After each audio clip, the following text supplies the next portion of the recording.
Halo Sobat Denpasar Mengajar, jumpa lagi dengan Pak Wita. Pada kesempatan ini kita akan coba membahas tentang IPA materi gerak.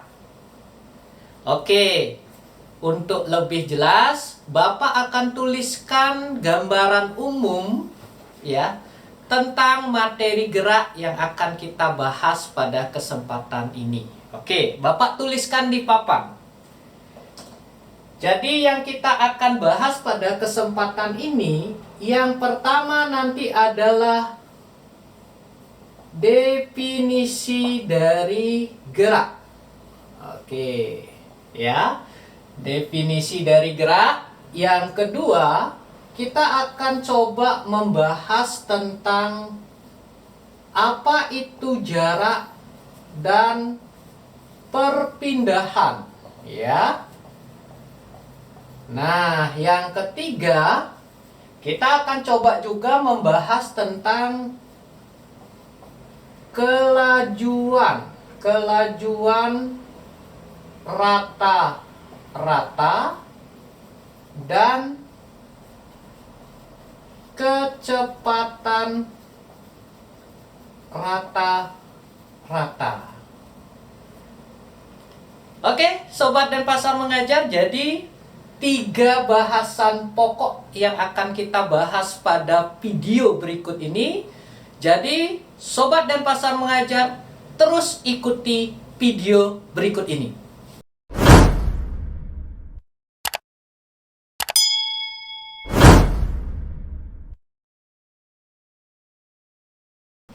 Oke, Sobat Denpasar Mengajar, kita lanjutkan pembahasan kita ya. Nah, yang pertama kita akan coba bahas tentang definisi dari gerak. Oke, di papan Bapak sudah buat sebuah ilustrasi gambar di mana ada sebuah mobil ya, yang di dalamnya ada orang ya, bergerak ke kanan dan di belakangnya itu terdapat pohon kelapa.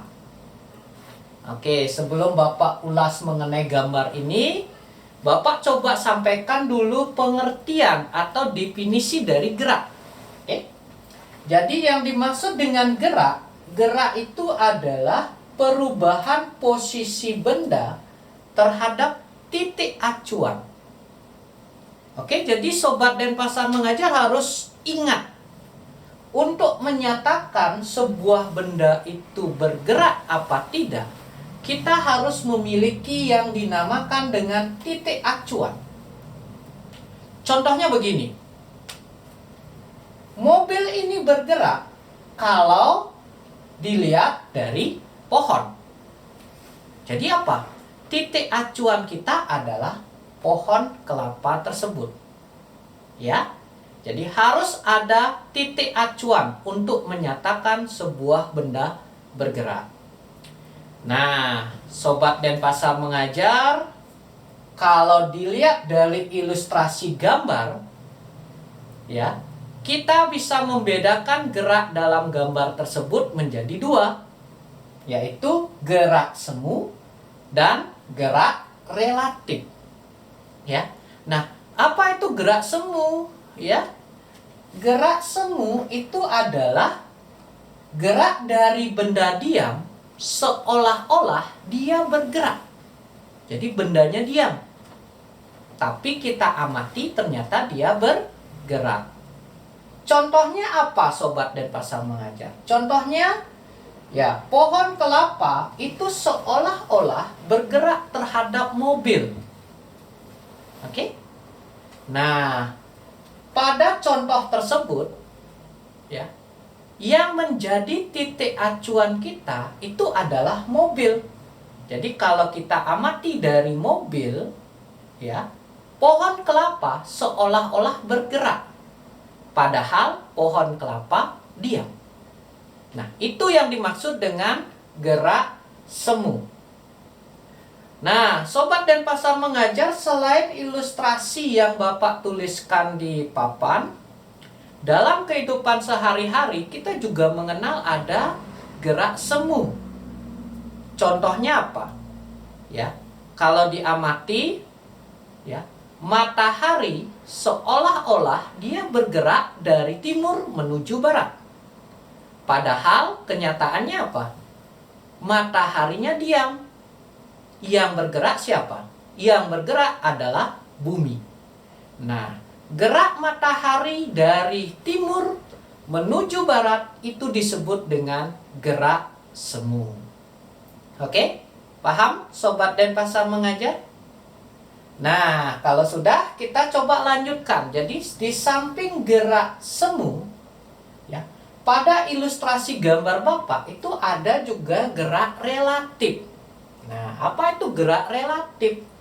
Gerak relatif itu, ya, ilustrasinya, benda bisa bergerak atau tidak bergerak terhadap benda lain. Ya, dia bisa bergerak terhadap benda lain atau dia tidak bergerak terhadap benda lain. Oke, kita coba amati contohnya. Nah, contohnya barangkali ya orang ini ya. Nah, orang di dalam mobil. Oke, coba kita amati. Kalau kita lihat orang di dalam mobil, ya, bisa jadi mobil dan orangnya langsung ya. Mobil dan orang itu bergerak terhadap pohon. Ya, pohon apa di sini? Pohon kelapa ya. Nah, titik acuannya kita anggap apa? Pohon. Kalau titik acuannya pohon, maka orang dan mobil itu bergerak. Ya.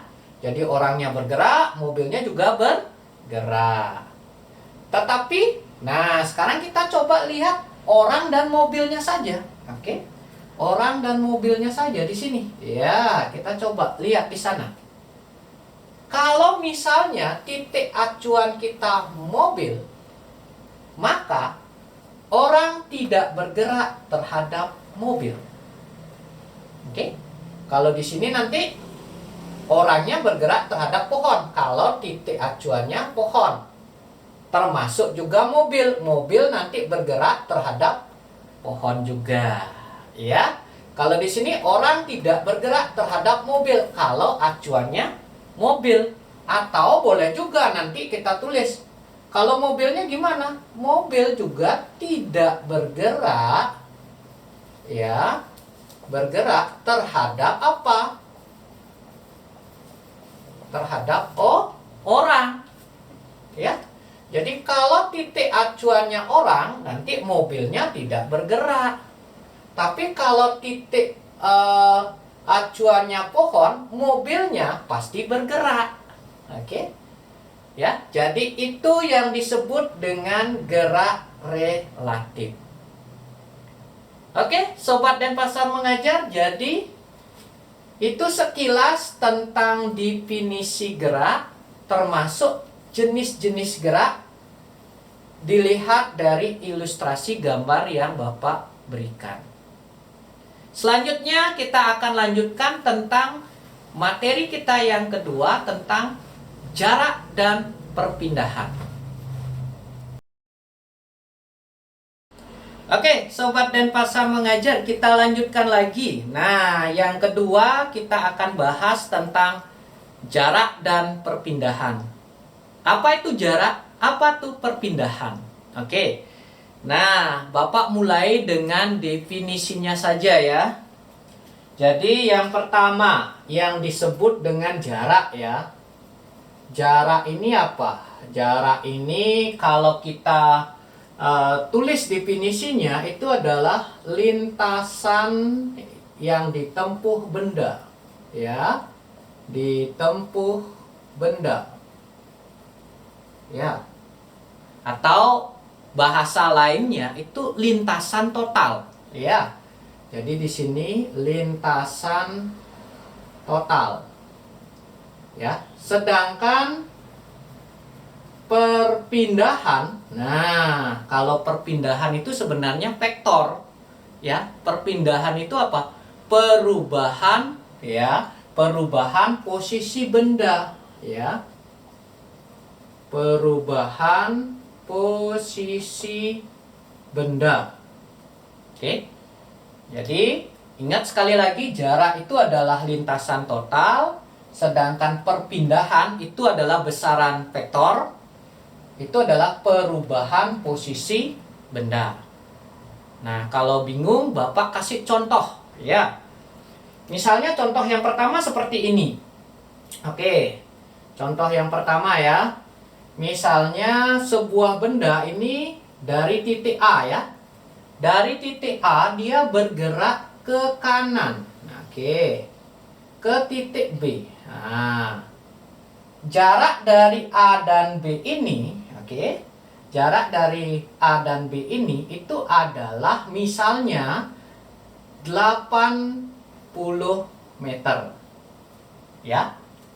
Terus berikutnya, benda tersebut balik ke titik C. Oke, dari B dia balik ya sampai di titik C ya.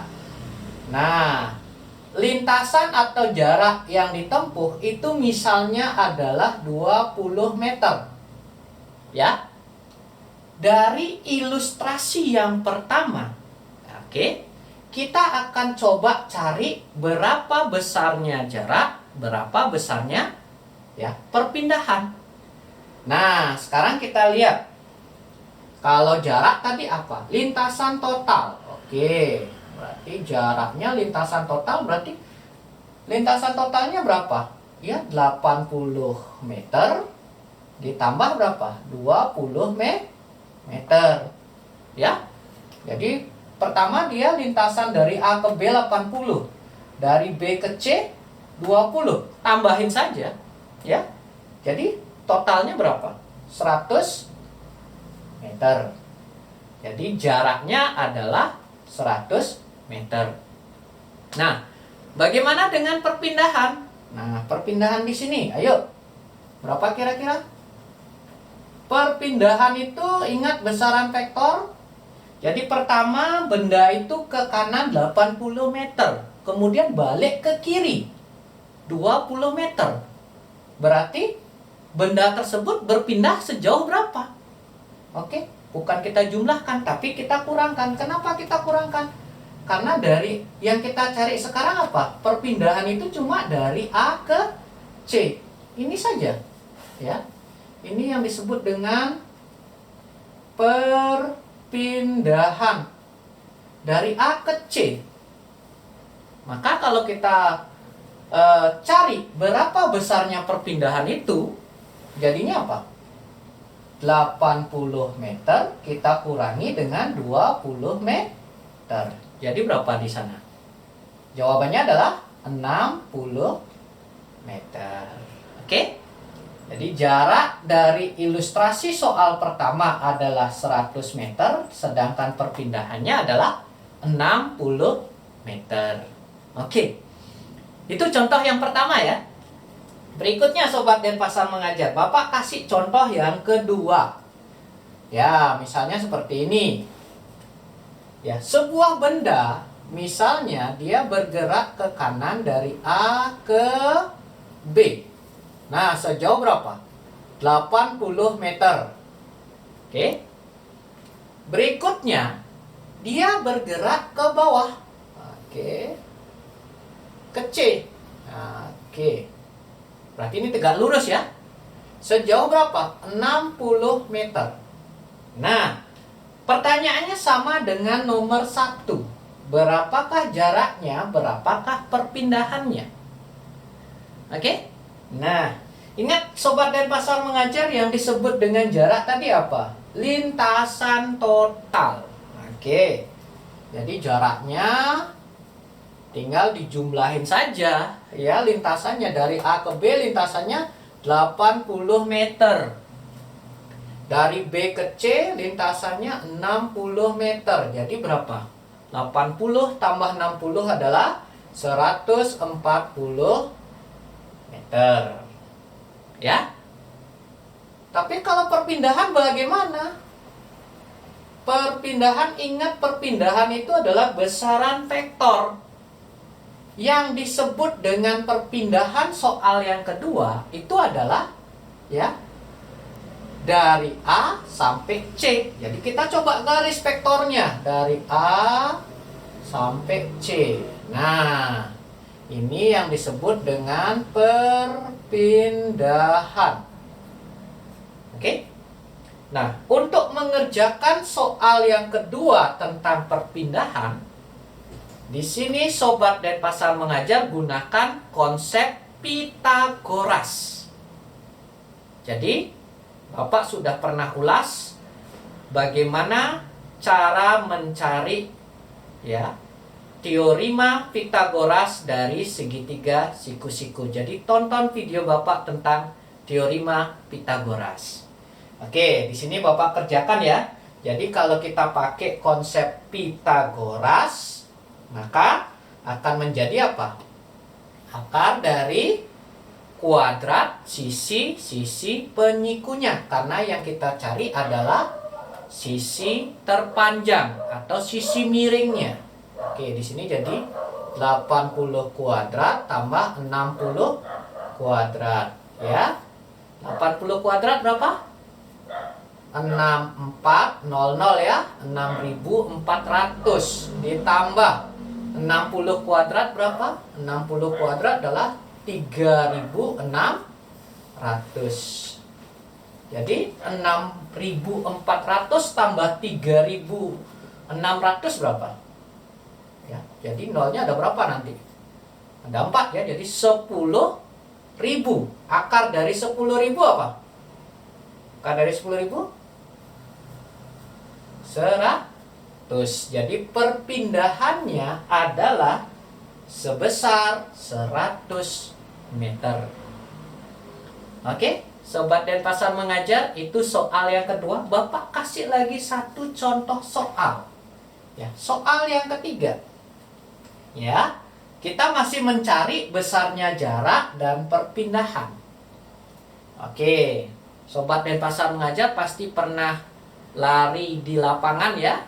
Misalnya sebuah lapangan itu bentuknya lingkaran. Oke, Pak, gambar lingkaran. Mudah-mudahan bagus jadinya.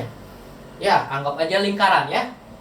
Oke, nah misalnya Bapak di lingkaran ini Bapak gambar sebuah titik awal kita lari, titik A. Ya, misalnya Sobat Denpasar Mengajar lari dari titik A mengelilingi lapangan ini, ya, lapangan dalam bentuk lingkaran, ya.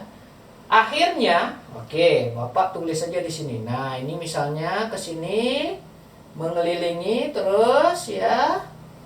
Oke. Akhirnya kembali ke A. Oke. Jadi mulainya dari A mengelilingi lapangan kembali ke A.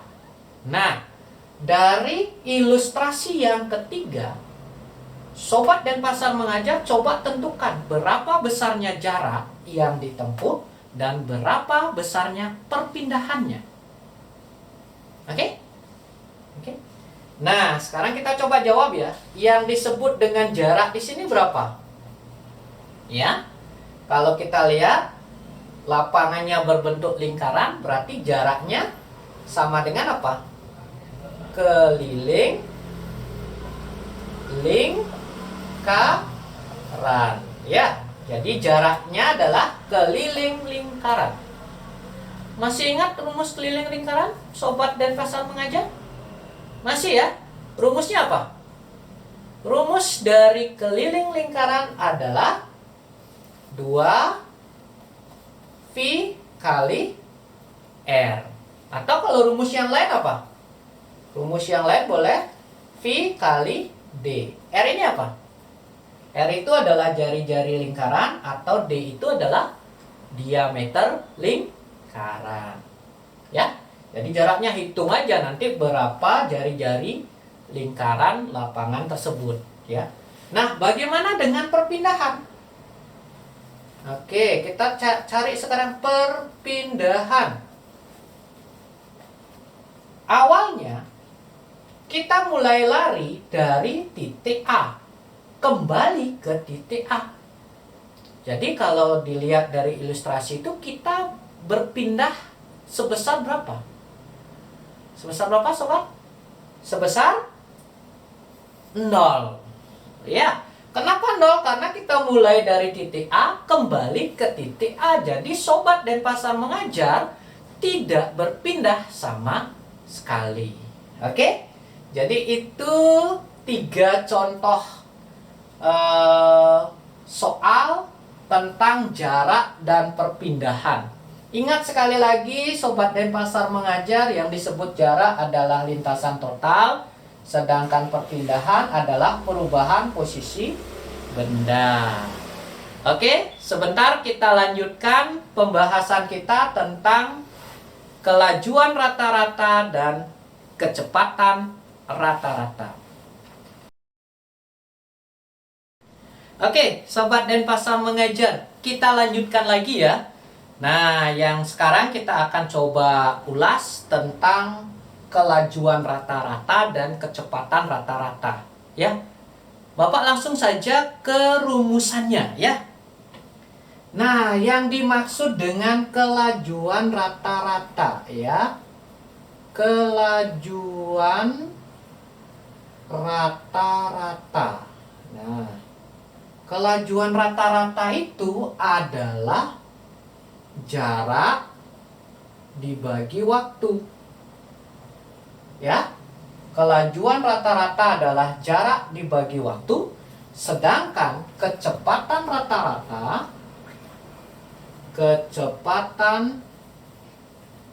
rata-rata itu adalah perpindahan dibagi waktu. Ya. Jadi ini harus sobat Denpasar mengajar betul-betul ingat ya. Ya. Oke, kelajuan rata-rata adalah jarak dibagi waktu, kecepatan rata-rata adalah perpindahan dibagi waktu. Jadi dalam kasus nyata sobat Denpasar mengajar ya, di dalam kendaraan kita, kendaraan bermotor, baik itu sepeda motor atau mobil, itu terdapat yang dinamakan dengan speedometer. Ya. Nah, speedometer itu adalah alat untuk mengukur kelajuan rata-rata, bukan kecepatan rata-rata. Ya. Ya, jadi kalau kelajuan rata-rata itu jarak, jarak itu tidak memperhitungkan arah atau vektornya. Sedangkan nanti kalau perpindahan wajib menghitung atau memperhitungkan arahnya, memperhitungkan vektornya, ya. Jadi speedometer di dalam kendaraan bermotor itu digunakan untuk menghitung kelajuan rata-rata, bukan kecepatan rata-rata. Oke, itu sobat Denpasar mengajar kasus nyata yang ada dalam kehidupan kita sehari-hari. Oke, untuk memperjelas rumusan ini, Bapak tuliskan sebuah contoh. Oke, Pak tuliskan dulu ya sebuah contoh. Misalnya begini. Nah, tulis di sini aja lah. Sebuah benda ya bergerak ke timur. Ya. Oke, sebuah benda bergerak ke timur sejauh 8 meter ya, selama 3 sekon. Selama 3 sekon. Ya. Kemudian bergerak ke barat. Ya, ke barat sejauh 2 meter ya, selama 2 sekon. Oke. Nah, sobat Denpasar mengajar ya, tentukan. Nah, sekarang tentukan berapa kelajuan rata-rata dan berapa kecepatan rata-rata. Oke. Berapakah kelajuan rata-ratanya dan berapakah kecepatan rata-rata dari benda tersebut. Oke, Sobat Denpasar Mengajar, kita coba ulas soal yang Bapak tulis ya. Yang pertama, sebelum mencari kelajuan ataupun kecepatan rata-rata, Sobat Denpasar Mengajar harus cari dulu apa? Besarnya jarak dan besarnya perpindahan ya. Nah, yang pertama kalau kita tulis jaraknya berapa? Ya. Atau sebelum kita tulis, kita gambar dulu. Nah, yang pertama misalnya dia di titik A ke timur sejauh berapa? Ke timur ke B ya, sejauh 8 meter selama 3 sekon. Kemudian dari titik B ke barat, ke titik C misalnya ya, sejauh 2 meter selama 2 sekon. Nah, dari ilustrasi gambar yang Bapak tuliskan, kita lihat jaraknya dulu sekarang. Cari jaraknya. Jaraknya adalah ya, ingat jarak itu apa tadi? Jarak itu adalah lintasan total. Jadi 8 meter ditambah 2 meter. Jadi hasilnya berapa? 10 meter. Terus kalau perpindahan itu apa? Perpindahan tadi pengertiannya adalah ya, perubahan posisi benda, dan perpindahan itu termasuk besaran vektor. Jadi perpindahannya cuma di sini ya, dari A sampai C. Ya, ini perpindahan. Perpindahan. Berarti besarnya perpindahan itu berapa? 8 meter kita kurangi dengan 2 meter, jadi 6 meter. Nah, baru kita cari sekarang. Berapa besarnya kelajuan rata-rata? Kelajuan rata-rata. Oke, kelajuan rata-rata besarnya adalah ya, jarak dibagi waktu. Oke, jarak dibagi waktu. Jaraknya berapa? Jaraknya adalah 10 meter. Nah, waktunya di sini berapa? Oke, lupa lagi satu. Waktunya ya, dia ke timur 3 sekon, ke barat 2 sekon. Berarti tinggal ditambahin ya. Berarti sini adalah 5 sekon ya. Jadi waktunya 5 sekon. Jadi tinggal dibagi sekarang dengan 5 ya. 10 meter dibagi dengan 5 second. Berapa jadinya?